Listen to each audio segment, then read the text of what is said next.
grew up in the Army environment. My father's in the Army.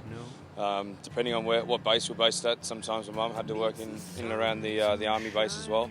My father did 31 years, both my grandfathers went through, and now my two older brothers are in the Army as well. So I guess, I kind of have an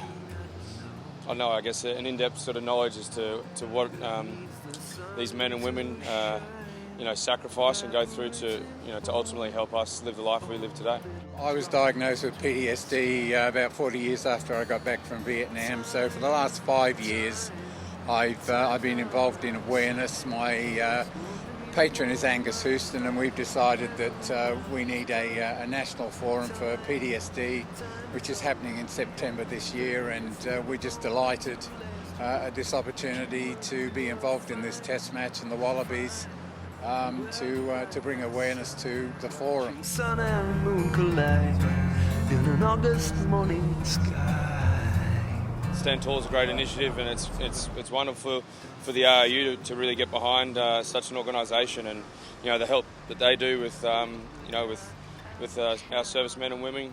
Once they come back from from serving our country, it's tremendous to be able to just lend our support behind them and let them know that we do support them. There's just this stigma.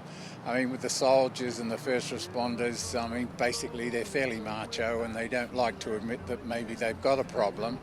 But it's becoming more and more obvious that the more they talk about it, the better it is for them.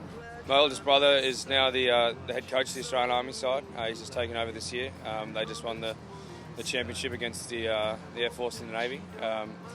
He got that role after both my brothers played for sort of 5 to 10 years in the Australian Army in the ASRU team, the services side. So they can hold their own. Yeah. Sun and moon collide in an August morning sky.